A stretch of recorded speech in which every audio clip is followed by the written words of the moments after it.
Hallelujah, good morning. एक और बेहतरीन समय प्रभु के वचनों को सुनने का, सुनकर तृप्त होने का और आशीष पाने का। आइए उनके वचनों को सुने। प्रार्थना। पवित्र पिता, आपका धन्यवाद प्रभु, हमारे तमाम सवालों का, हमारी परेशानियों का, हमारी तमाम समस्याओं का निवारण आपके पास है, उत्तर आपके पास है, यह जानते हुए दोबारा आपके सन्मुख आते हैं। आज दोबारा अपने वचनों से बात करें, हमारे मनों को तृप्त करें। यीशु के नाम से प्रार्थना मांगते हैं, आमीन। कैसे हैं आप सभी? क्या आनंद से हैं? क्या प्रार्थना कर रहे हैं? प्रार्थना करने वाले आनंदित रहते हैं। प्रार्थना करने वाले मेहनत करते रहते हैं। प्रार्थना करने वाले आलसी नहीं होते। प्रार्थना करने वाले दुखी नहीं रहते। साथ ही साथ प्रार्थना करने वाले चिंता करके बैठे नहीं रहते। हर किसी संकट को या रुकावट को सामने देखकर वे घबरा नहीं जाते, क्योंकि उस समस्या को, उस रुकावट को प्रार्थना में वे प्रभु के सामने रख देते हैं। और जब हम ऐसा करते हैं तभी संसार में शांति के साथ जीने पाते हैं। आज सुबह के मनन के लिए एक वचन की ओर आपके ध्यान को लाना चाहूंगा। फिलिपियों को लिखी गई पत्री 4 अध्याय की 6वीं आयत में पौलुस कहता है, किसी भी बात की चिंता मत करो। क्या कह रहा है? किसी भी बात की चिंता मत करो। इंग्लिश बाइबल में चिंता के लिए जिस शब्द का इस्तेमाल किया गया है वो है anxious. Do not be anxious about anything. किसी भी चीज को लेकर तुम व्यग्र ना होना, व्याकुल ना होना, व्यग्र ना होना, बेचैन ना होना। देखिए, सुबह सुबह उठने के साथ ही इंसानों को 50 तरह की चिंताएं होती हैं। अरे क्या होगा, इसका क्या होगा, उसका क्या होगा, यह कैसे होगा, वो कैसे होगा, इसके लिए मैं क्या करूं, इसका समाधान मुझे कहां मिलेगा, है कि नहीं? पूरे विश्व की केवल 4% आबादी वो अमेरिका में रहती है। एक रिसर्च के अनुसार उस 4% आबादी में 99% एंजाइटी के शिकार हैं। काफी विचित्र है ना?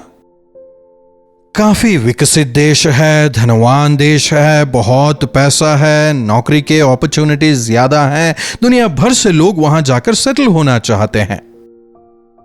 कोई दो राय नहीं, अमेरिका के निवासियों का जो लाइफस्टाइल है वो बेहतर है, अपॉर्चुनिटीज ज्यादा है, सब ठीक है। लेकिन उसके साथ साथ और क्या मिल रहा है? एंजाइटी, वरी, व्यग्रता, चिंता, व्याकुलता, डर, बेचैनी, पैनिक अटैक्स। और मैं केवल अमेरिकन की बात नहीं कर रहा, हर एक इंसान को किसी न किसी प्रकार की चिंता से, व्यग्रता से होकर गुजरना पड़ता है, विशेषकर शहरों में रहने वालों को। कहीं ना कहीं पहुंचने की जल्दबाजी, डेडलाइंस मीट करने का टेंशन, विभिन्न प्रकार की जो जिम्मेदारियां हैं वे। केवल शहर ही क्यों, गांवों में रहने वालों को क्या कोई चिंता नहीं होती?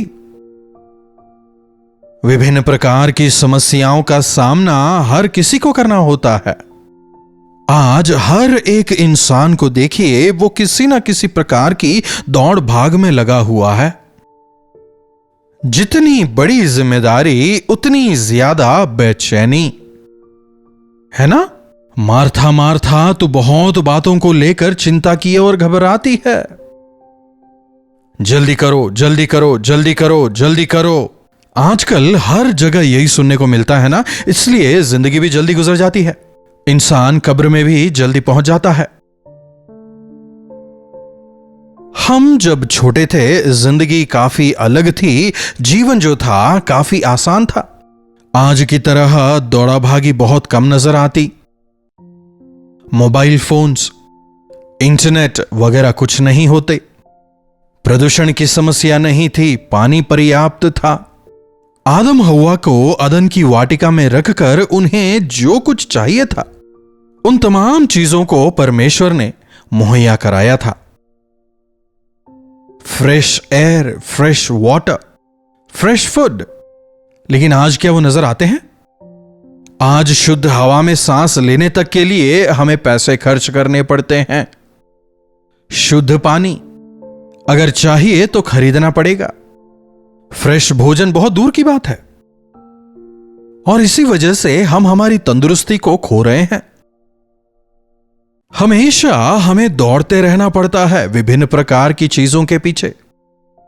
बड़ों को काम की चिंता, छोटों को पढ़ाई की चिंता। हर एक व्यक्ति को विभिन्न प्रकार की चिंता ही चिंता। अरे मेरा कॉलेज कब खत्म होगा? अरे कॉलेज खत्म हो रहा है, नौकरी चाहिए।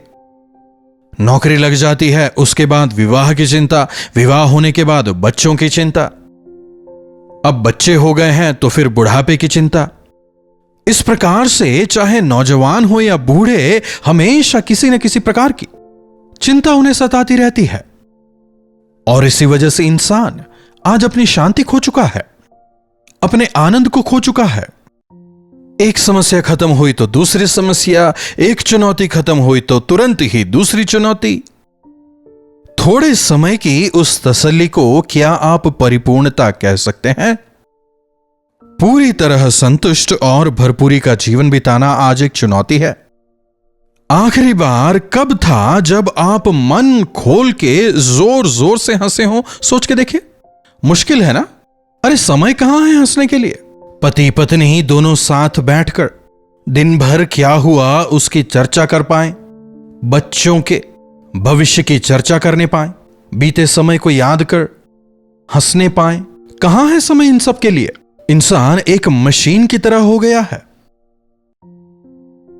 लेकिन प्रभु का वचन हमें बताता है, विश्वासी बनने के बाद समस्याएं तब भी होंगी, लेकिन अपनी चिंताओं को प्रभु पर डाल दो। जब हम संसार में जीते हैं, रुकावटें सामने आएंगी, जरूरतें होंगी। संसार में हम अन्य लोगों के साथ में जीते हैं ना, इसलिए बाहरी परिस्थितियां हमें प्रभावित करेंगी। देश के कानून का असर हो, सामाजिक ताना बाना हो, सब हम पर असर डालेंगे। जिस बस में आप यात्रा कर रहे हैं उसकी परिस्थिति आपको प्रभावित करेगी।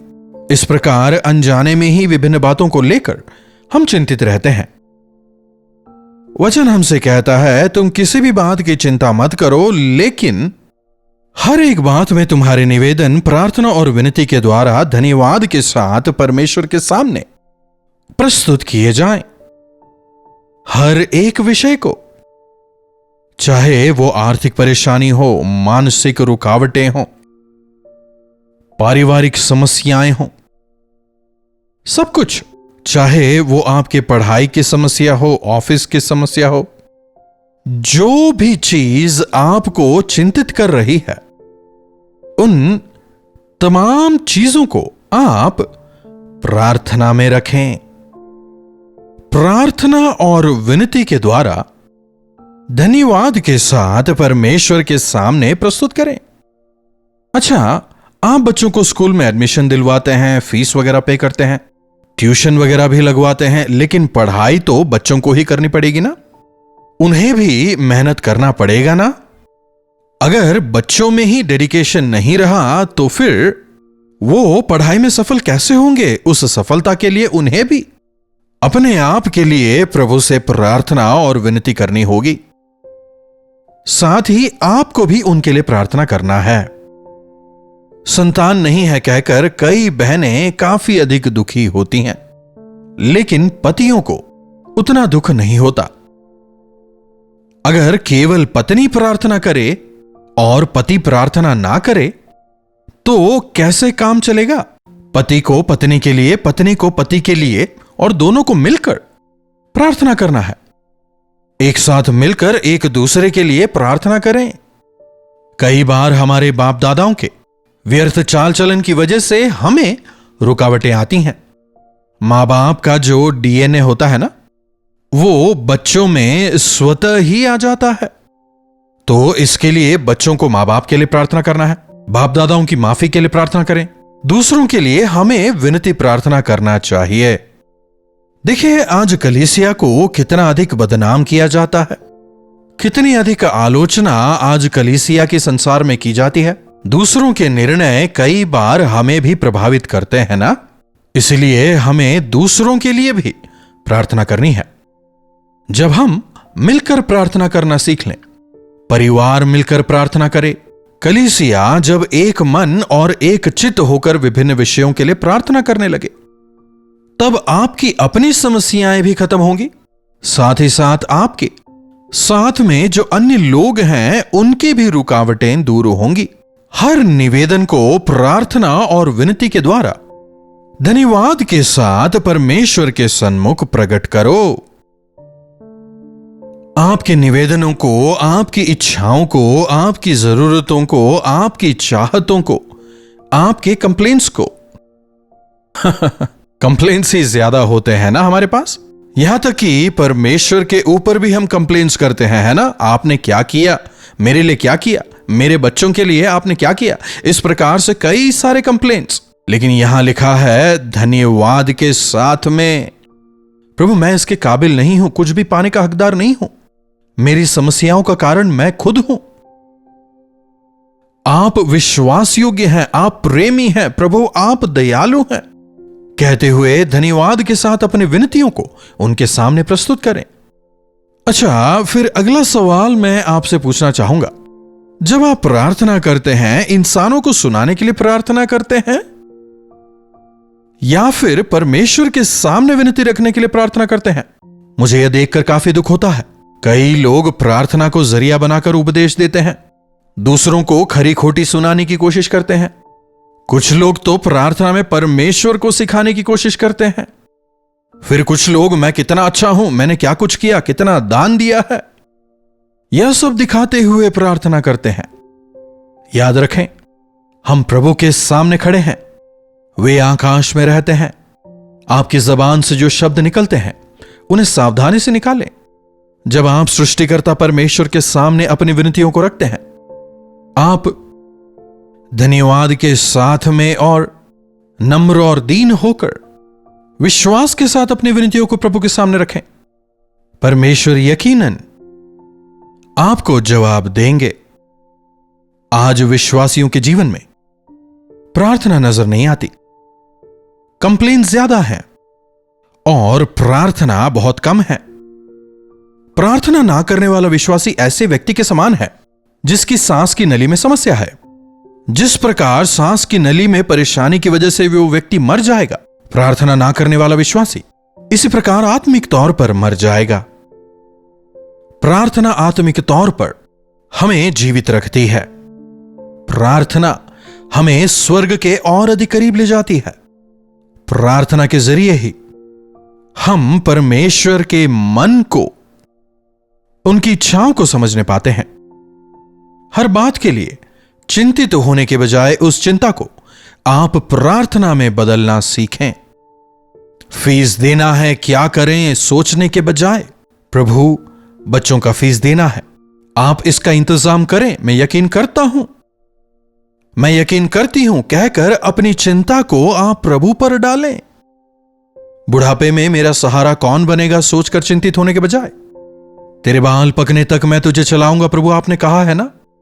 प्रभु मैं आपके वचनों पर यकीन करता हूं, मैं जानता हूं, मानता हूं कि आप मुझे चलाएंगे कहकर प्रभु से आप विनती प्रार्थना करें। चिंता करने से कोई लाभ नहीं होगा, लेकिन अगर प्रार्थना करें चमत्कार को आप देखने पाएंगे। आज अपनी तमाम चिंताओं को लिस्ट में लिखें, प्रभु के सामने रखें, प्रभु से कहें प्रभु आपके हाथों में सौंपता हूं, you take care of it.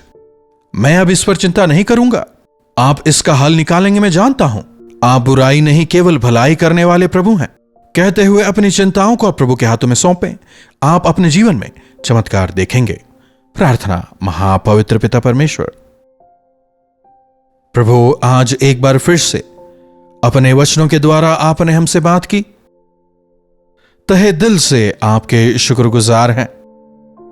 इस संसार में जीवन बिताते हुए चिंतित होना, बेचैन होना, घबराना सामान्य सी बात है, लेकिन प्रभु जिस प्रकार आपका वचन कहता है, तुम अपनी तमाम चिंताओं को प्रभु पर डालो, क्योंकि उन्हें तुम्हारा ख्याल है अपने निवेदनों को प्रार्थना और विनती में धन्यवाद के साथ में प्रभु परमेश्वर के सामने समर्पित करो।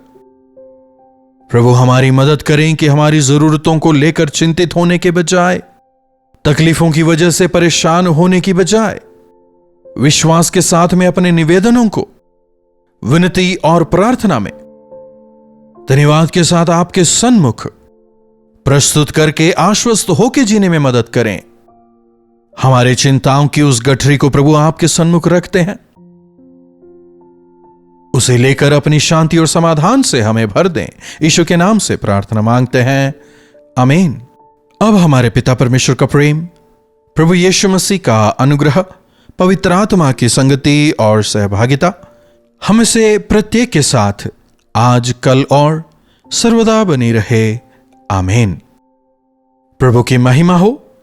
अपने प्रार्थना विषयों को आप हमें 9884907779 पर व्हाट्सएप वॉइस मैसेज या फिर टेक्स्ट के जरिए भेज सकते हैं।